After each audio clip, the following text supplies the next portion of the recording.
तो गाइस कैसे हैं आप सब लोग। बैटल स्पिरिट के एपिसोड 14 के साथ हाजिर हो। तो इस एपिसोड की शुरुआत में 3A ग्रुप का सीन दिखाया जाता है, जहां पर एक लड़का जो होता है वो 3A ग्रुप के सेकंड लीडर के पास आता है और उसे कहता है, सेकंड लीडर हमारे यंग मास्टर मर चुके हैं, थर्ड यंग मास्टर मर चुके हैं। तो ये बात सुनते ही वो बहुत सा हैरान हो जाता है और कहता है कि तुम ये कहना चाहते हो कि किसी एक लड़के ने, लोगी कॉलेज के एक लड़के ने यहाँ पर हमारे 3A ग्रुप के थर्ड लीडर को मार डाला है। तुम्हारा दिमाग तो ठीक है कि तुम यहाँ पर क्या कह रहे हो। तो वो कहता है, सर मैं बिल्कुल ठीक कह रहा हूँ, मैं खुद यहाँ पर अपनी आंखों से देख कर आया हूँ, हमारे थर्ड यंग मास्टर मर चुके हैं। और साथ ही वो कहता है, जब मैं वहां पर पहुंचा तो वहां पर जाने के बाद मैंने देखा कि हमारे यंग मास्टर जो थे, थर्ड यंग मास्टर दीवार के अंदर दंसे हुए थे और वो मर चुके थे। और उनके सामने वहां पर एक ब्लू बालूमा लड़का खड़ा था जो अपनी पावर्स को रिलीज किए हुए वहां पर उसके सामने खड़ा था। उसे देखकर ही महसूस हो रहा था जैसे कि किसी ने यहाँ पर हमारे थर्ड यंग मास्टर को मारा है, क्योंकि उसके अलावा वहां पर कोई भी नहीं था। उसके साथ ही 3A गैंग का फर्स्ट यंग मास्टर भी वहां पर पहुंच जाता है और उसे कहता है कि मुझे लगता है कि इसने बिल्कुल ठीक कहा है, क्योंकि मुझे अभी यहाँ पर थर्ड यंग मास्टर यानी कि थर्ड हेड की यहाँ पर एनर्जी महसूस नहीं हो रही। इसका मतलब यह है कि वाकई में मर चुका है, उसकी वार स्पिरिट भी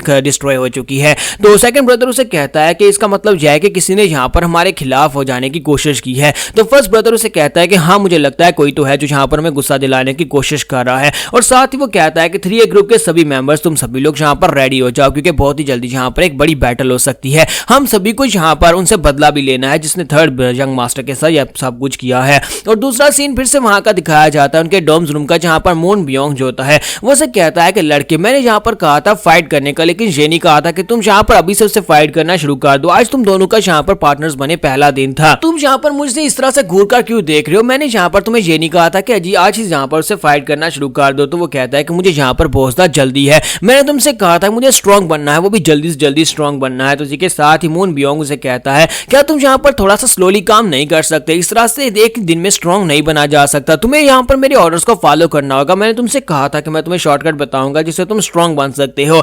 मैं तुम्हें यह भी बताया था कि रोग अपनी स्पिरिट को फिलहाल के लिए कंट्रोल नहीं कर सकता। अगर वो लड़का यहाँ पर अपनी स्पिरिट को कंट्रोल नहीं कर सकता, वो बिल्कुल एक टाइम बॉम्ब की तरह है जो कभी भी यहाँ पर फट सकता है। तो इसी के साथ ही ज़ाई वैंग उसे कहता है, वैसे उसकी वार स्पिरिट है क्या, क्या तुम इस बारे में कुछ जानते हो। तो वो कहता है, नहीं मैं भी यहाँ पर अभी फिलहाल के लिए इसके बारे में नहीं जान सकता। लेकिन अगर हम लोग यहाँ पर इस बात को सिंपली देखें तो मुझे लगता है कि उसकी वार स्पिरिट एक रिवर्स वार स्पिरिट है, यानी रिवर्स बैटल स्पिरिट है, जो कि यहाँ पर अपने ही मास्टर को कंट्रोल कर सकती है। वो इतनी पावरफुल है कि वो उस बच्चे को कंट्रोल कर लेती है, ना कि वो बच्चा उसको कंट्रोल कर सकता है। फिलहाल के लिए तो वो रोग के लिए यहाँ पर बहुत ज्यादा मुश्किल है, और फिलहाल के लिए तुम्हारा गोल जो है वो रोग नहीं है। मुझे लगता है कि तुम दोनों यहाँ पर एक दूसरे से बहुत ज्यादा डिफरेंट हो, जहाँ पर तुम बहुत ज्यादा वायलेंट हो वहीं पर रोग काफी ज्यादा जेंटल भी है। दोनों की फायर्स यहाँ पर बहुत ज्यादा अलग है, लेकिन अगर दोनों इन फायर्स को कंबाइन करोगे तो फिर तुम एक बहुत ही पावरफुल अटैक क्रिएट कर सकते हो। और इसी के साथ ही वो आगे बढ़ता है और जाकर उसके सामने खड़े होकर उसे कहता है, तो ज़ाई वैंग मैं चाहता हूँ कि तुम यहाँ पर शांत हो जाओ। जबकि ज़ाई वैंग उसे कहता है कि तुम्हारे पास सिगरेट की स्मेल आ रही है। तो मून बियोंग उसे कहता है कि तुम यहाँ पर ये नहीं समझ सकते, जब तुम बड़े होगे तब तुम भी यहाँ पर सिगरेट पीना, तुम्हें भी मजा आएगा। इसी के साथ ही मून बियोंग वहां पर सोच रहा था, क्योंकि फिनिक्स ने यहाँ पर आने के बाद उसे कहा था कि मैं नहीं चाहता कि रोग और ज़ाई वैंग दोनों को यहाँ पर फाइट करने दो।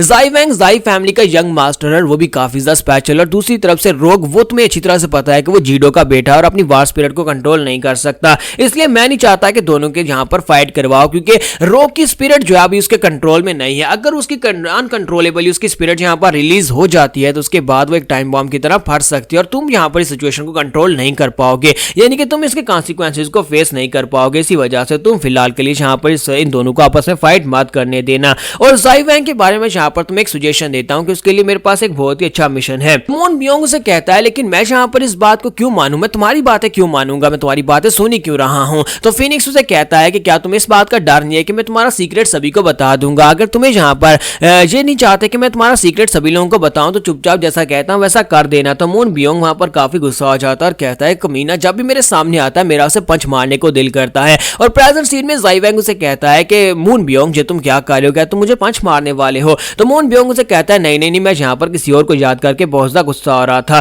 फिर साथ ही उसे कहता है कि अब मेरी बात को ध्यान से सुनो, तुम्हारे लिए मेरे पास एक नया मिशन है, तुम्हें इस मिशन को पूरा करना होगा। और दूसरी तरफ का सीन दिखाता है जहां पर माया रोग जो होता है बैल्कनी में जाकर खड़ा होता है, काफी ज्यादा उदास होता है। तो फिनिक्स जैसे उसके पास आता है, तुम्हारा रोग उसे कहता है कि तुम यहाँ पर आ ही गए, मुझे तुमसे एक बात करनी है। तो वो उसे कहता है कि हाँ मुझे भी यहाँ पर तुमसे बात करनी है, मैं जहाँ पर देख रहा हूँ कि जब से तुम लोगी कॉलेज को ज्वाइन किया है तुम काफी ज्यादा ग्रो अप हो गए हो। तो वो कहता है, हाँ देखो ना मैं कितना ज्यादा लंबा हो गया हूँ। तो फिनिक्स उसे कहता है कि नहीं, मैं यहाँ पर तुम्हारे लंबे होने की बात नहीं कर रहा, मैं यहाँ पर तुम्हारे इनर सेल्फ की बात कर रहा हूँ, तुम्हारी स्ट्रेंथ लेवल और साथ में तुमने अपने आप को काफी ज्यादा ग्रो करवाया है। तो ये बात सुनने के बाद मां रोग उसे कहता है कि हाँ ये बात भी ठीक है। फिर साथ ही उसे कहता है मैं तुमसे एक सवाल पूछना चाहता हूँ। मैंने वहां पर सुना तुमने कहा कि तुम यहाँ पर मेरे टेम्पररी गाइड हो, इस बात का क्या मतलब है? क्या तुम भी यहाँ पर मुझे छोड़कर चले जाओगे? साथ ही रोक अंदर ही अंदर वहां पर सोच रहा था कि फिनिक्स अगर तुम यहाँ पर मुझे छोड़कर जाने के बारे में सोच रहे हो तो फिर ठीक है, कोई बात नहीं, लेकिन कम से कम मुझे यहाँ पर अकेला छोड़कर मत जाना, हमेशा के लिए मत चले जाना। और साथ ही रोक दूसरी तरफ मुंह घुमाकर खड़ा हो जाता है। तो फिनिक्स उसे कहता है कि हाँ मैं यहाँ पर से जा रहा हूँ।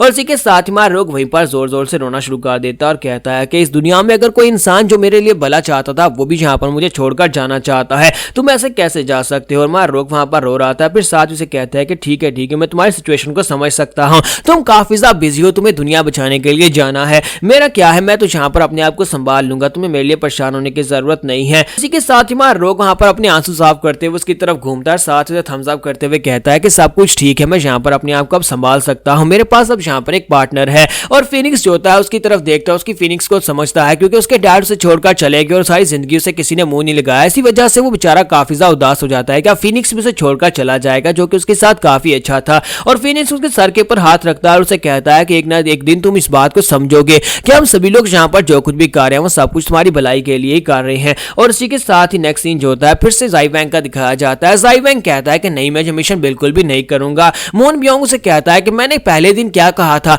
मैंने कहा था कि सिर्फ और सिर्फ प्योर ओबीडियंस चाहिए, मैंने कहा था कि जो मेरी बात को नहीं मानेगा मैं उसे निकाल कर बाहर फेंक दूंगा। ज़ाई वैंग उसे कहता है मैं फिर भी यहाँ पर मना करता हूँ, मेरे लिए ये मिशन बिल्कुल भी नहीं है, मैं ये मिशन क्यों पूरा करूंगा? तो मून बियोंग उसे कहता है कि चलो फिर मैं तुम्हारे साथ एक डील करता हूँ, अगर तुम इस मिशन को पूरा करके वापस आते हो तो यहाँ पर से वापस आने के फौरन बाद मैं तुम्हें एक सीक्रेट मेथड बताऊंगा जिससे तुम अपने आप को स्ट्रॉन्गर बना सकते हो, तो क्या तुम यहाँ पर से मिशन पूरा करोगे? तो उसी के साथ ही ज़ाई वैंग जो होता है वहां पर से पीछे की तरफ मुड़ जाता है। तो हमारा मून बियोंग उसे कहता है कि अब क्या तुम मिशन करोगे भी या नहीं? तो वो कहता है हाँ, वापस आने के बाद अपने वादे को भूलना मत, मैं जब वापस आऊंगा मिशन को पूरा करके तो तुम्हें अपने वादे को पूरा करना होगा, मैं इस मिशन को पूरा करके आता हूँ। तो मून बियोंग कहता है कि अब मैं यहाँ पर क्या कहूँ, इस लड़के के सामने बस इतना कह दो कि मैं तुम्हें स्ट्रॉन्ग बनाने का फार्मूला दूंगा और जो कुछ भी करने को तैयार हो जाता है। अब पता नहीं मैं यहाँ पर इसके वापस आने के बाद से कैसे स्ट्रॉन्ग बनाऊंगा। और इसी के साथ ही हमारा ज़ाई वैंग जो होता है वहां पर से चला जाता है। तो नेक्स्ट सीन फिर से रूम के अंदर का दिखाया जाता है जहां पर मून बियोंग उनसे कहता है कि सिचुएशन यहाँ की ये है कि हमने यहाँ पर ज़ाई वैंग को एक मिशन के ऊपर भेज दिया है, लेकिन तुम लोग यहाँ पर अपने मिशन को नहीं भूल सकते, तुम्हारा मेन मिशन अभी भी यहाँ पर 3A ग्रुप को एलिमिनेट करना है। इसी के साथ ही ज़ाओ बाओ जो होती है वहां पर मास्टर बायरियन से कहती है कि मुझे एक बात तो बताएं कि आपने यंग मास्टर को कहां पर भेजा है, यंग मास्टर ठीक तो होंगे ना, मैं यहाँ पर अकेले क्या करूंगी, मुझे भी उनके साथ भेजना था।